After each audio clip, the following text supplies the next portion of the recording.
Welcome to the Friday Show, brought to you by Woodbine. This weekend, Sunday, is the final leg of the Canadian Triple Crown, the Breeders' Stakes, mile and a half on the turf. A unique Triple Crown starts on the synthetic track at Woodbine, goes to Fort Erie on the dirt, and ends up on the turf.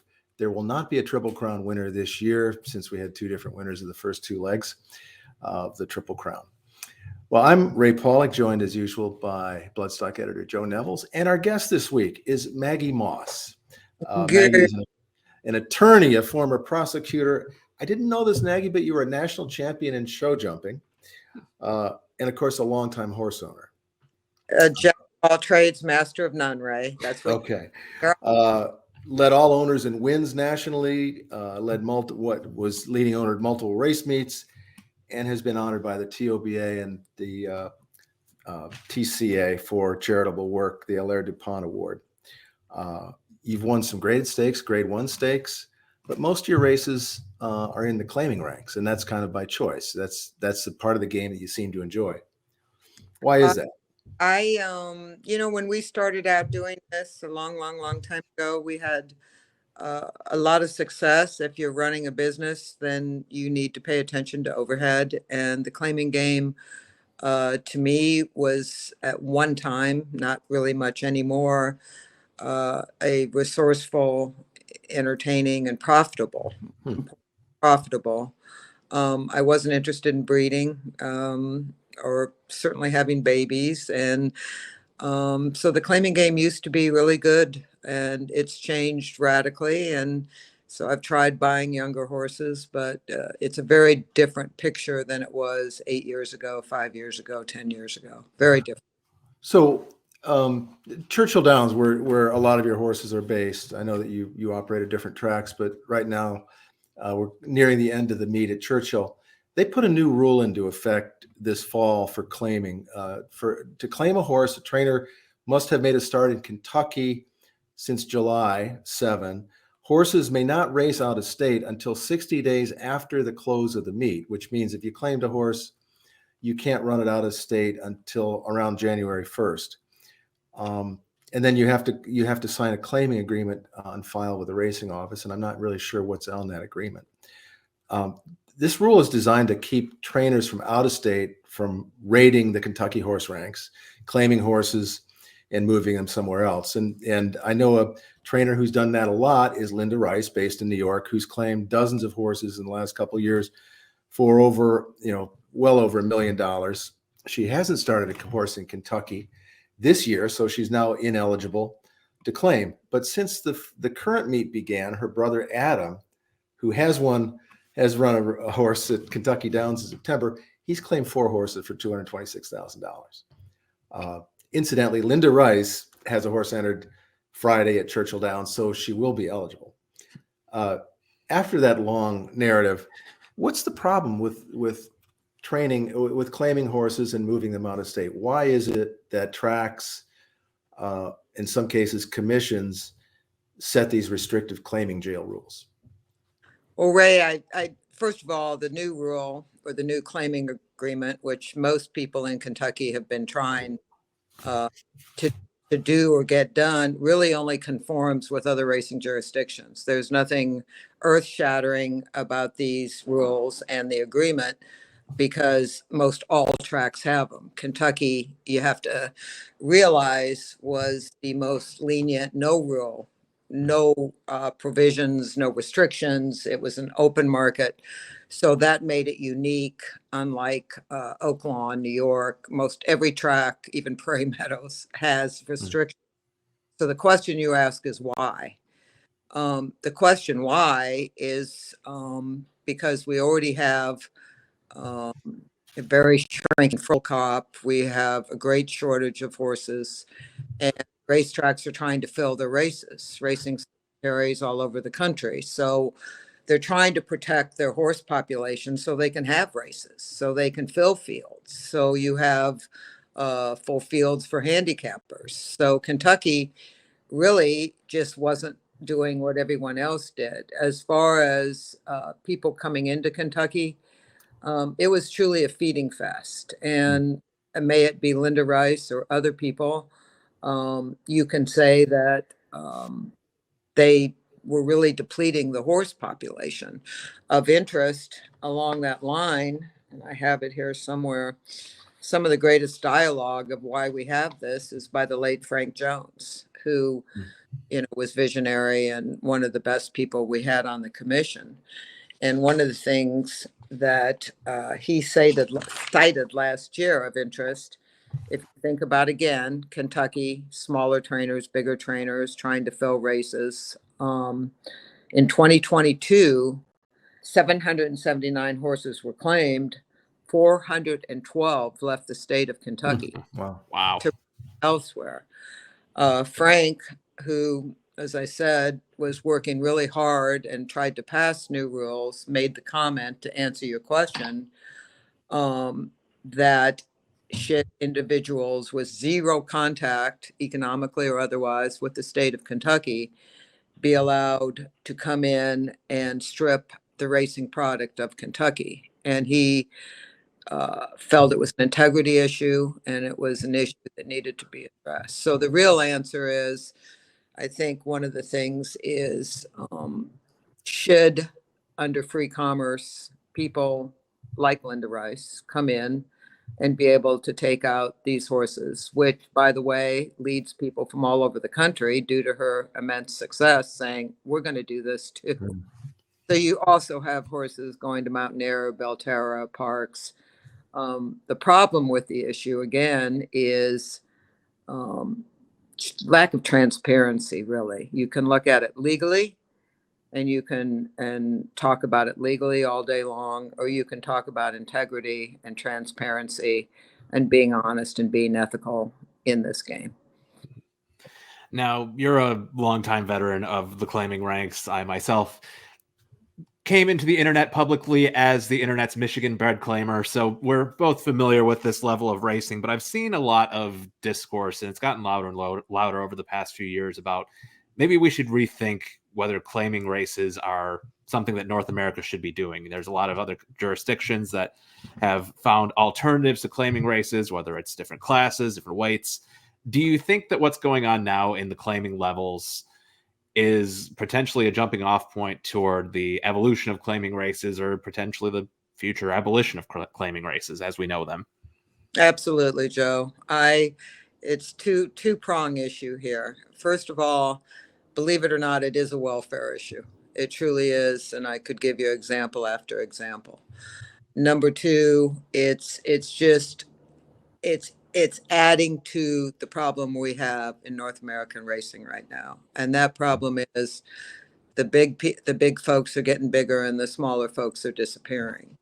So the issue is, if you are a mega stable, and that's been talked about in racing forever, those that have 200-300 horses, 4 or 5 trainers, stakes races, everything that we're talking about with the mega barns versus the middle barns, the smaller barns, which we're losing, in trends. Do we want to go to a future of we just have 5-6 trainers, mega stables, and everyone else goes away?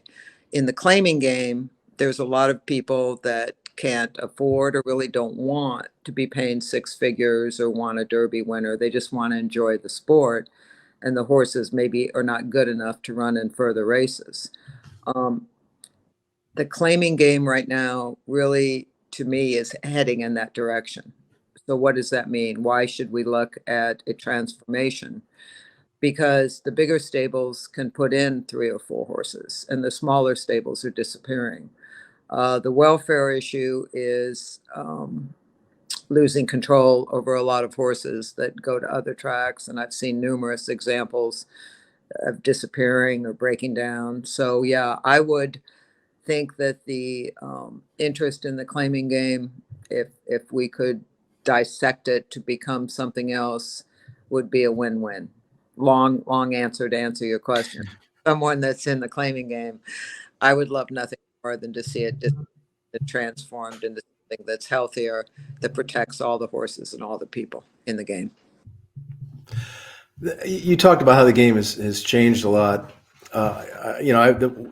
Some of the changes I've seen involve welfare issues where, in the old days, you might see a horse do a double drop, a triple drop, and everybody is suspicious of the horse's soundness. And lo and behold, a lot of those horses either didn't make it around the track, or you don't see them again after they did make it around the track.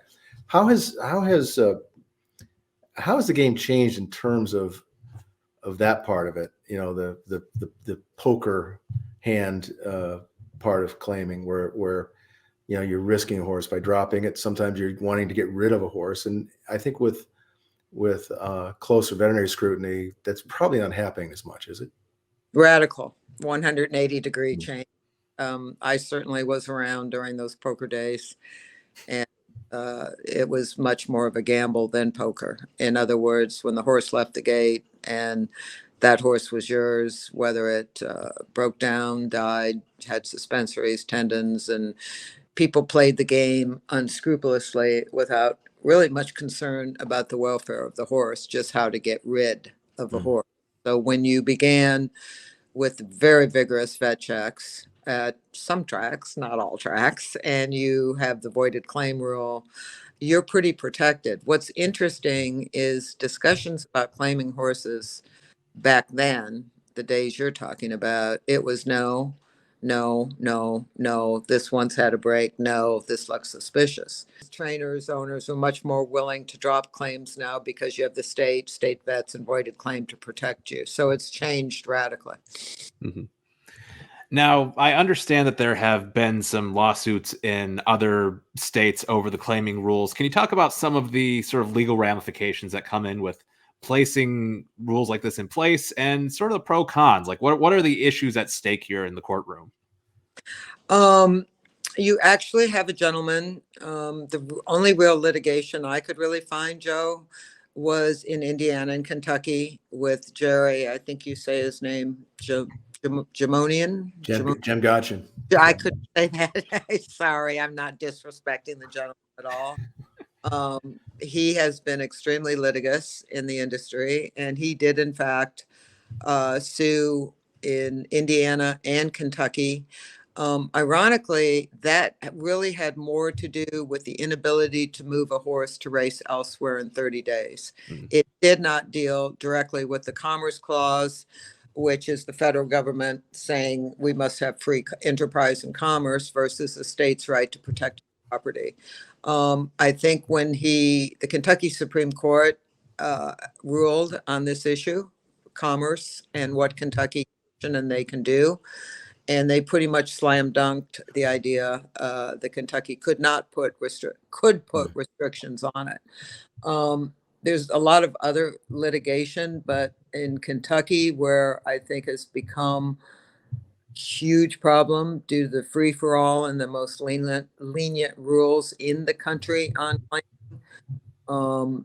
I think that the commission has been reluctant. Kentucky Commission has been reluctant to change their rules or do what I feel is imperative to help the smaller people, trainers, barn owners that have been around forever in Kentucky. It is really disappointing to me that those folks are not being protected. What I mean is they're losing their stables to outside interests and being out of business, which none of us want to see. And their fear of litigation is, in fact, I believe, Jerry, and the Commerce Clause. But what's ironic, New York just passed even more stringent reclaiming restrictions lately. They just got passed, you must run a horse 180 days. You cannot leave the state for 60 days. Oaklawn is passing stricter rules and creating a preference system to help people. So I don't know why the horse capital of the world is really worried about a litigant that wants to sue them when they've already won the case in the Supreme Court. Maggie, I want to go back to something you said about now with the vet checks and the voided claim rules. There's a lot more horses that you can claim. It reminds me a little bit of when New York started getting a lot of casino money, a lot of slots money into their purses. And a trainer described it as a feeding frenzy when horses were running. And it was partly driven by high purses. The the claiming price comparison to the purse was out of whack, and the task force in New York that looked at all of the fatalities at Aqueduct about 10 years ago said that was one of the things.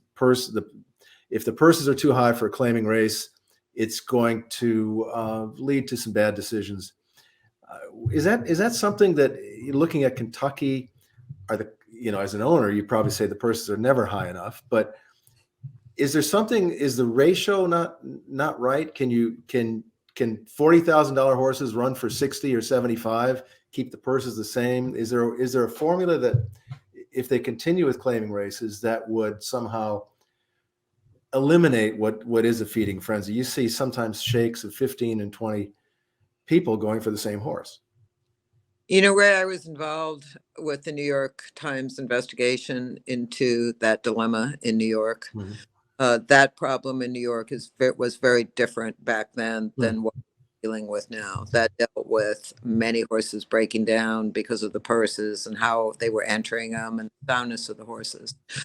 As to what you're seeing now, I looked last night, and if I at one time could claim 5 horses a month, I notice I've claimed 1 in a month.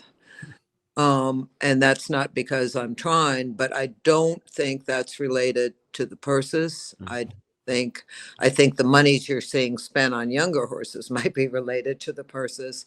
As far as the claiming game, what you're seeing is more people are now doing it than did before. Number one. Number two, I don't think the purses versus the claiming races have anything to do with the welfare or the shakes you're seeing. I think the frenzy you're seeing are people need horses. I've never seen so many people just needing horses. You can't really buy them. And the claiming game if you had very few people involved in it 8, 9 years ago, you've got hundreds of people, partnerships. You've got trainers that can't get enough horses in their barn to fill stalls. We have a real shortage of horses right now. So I don't think it has to do with the purses. I think that most people are entering their horses, 2, 3 times what you might have. Doesn't matter. And at 25,000 used to be a lot of money to claim a horse. Now 175,000, 150,000. I've never seen anything like it. That's a desperate need of people wanting horses, not purses. Well, maybe because of the purses, but barns need to stay viable. We have a lot of people going out of business, Ray, Joe, and the bigger barns, some of the bigger barns, it's kind of like heroin. They just can't get enough horses. So looking back 15, 20 years ago, if you didn't catch a race live, or if you didn't catch it on TVG or at the local simulcast, chances are you probably weren't going to. It was going to be harder to see that race. But nowadays, it's never been easier to watch a race replay, to keep tabs on race results with Equibase, social media, what have you. How has the internet changed the claiming game in the way that you approach and the way that you've seen others approach it, and just how easy it is to get tape on these horses instead of just looking at past performance lines? It's incredulous. I mean, it's amazing that you can. I mean, if I'm looking back, God, I've been doing this so long. We used to use, and I'm not sure we ever even watched or had replays or simulcast. Interestingly enough, if you have the availability now of technology that you can watch replays, you can actually go to like RTN or even the track. You can watch horses warming up. You can watch a winner's circle. I mean, I've seen horses jog back that didn't look good. You can see them unsettled. You can see their legs. It's the technology. The problem with that is that's a lot of work. I mean, you can 1 or 2 tracks and start like replays and then go back. You go to Equibase. You can what it cost at auction. You can cost at who owned the horse, did the horse sell, what ownership. I mean, it's a mammoth amount of information, and you do all the work and you think you found a nice horse to claim. And sometimes, you don't even watch the race anymore because you know you're going to get that text that says you lost a 24 weight. It's like you put in, it's like a doctor that's put in all the work to go in to do heart surgery and gets in and the patient didn't make it. I mean, it's a really, really different game right now. And the technology is great, but I think the important thing to look at, and I was thinking about this, is you can look at things legally. You can look at all this we're talking about legally, what's legal, what's not legal. I mean, you can look at people, how they wire in money, not transparent, changing ownership, commerce, wire fraud. I mean, you could start looking at lots of things legally because of a complete lack of transparency of who's claiming horses and transferring.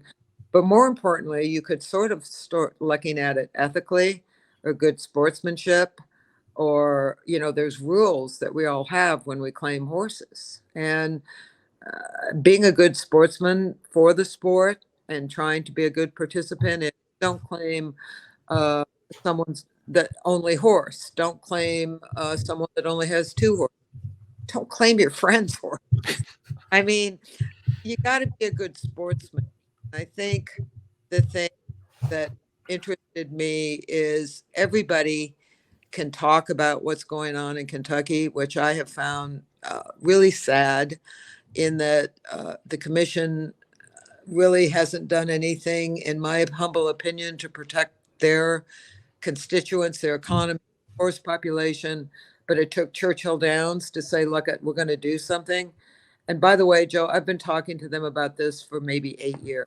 So it was a victory, but sort of a short-term victory, because I don't think we have the transparency we need. In other words, may it be Linda Rice or anybody that wants to come in and claim horses in Kentucky, then just play by the rules.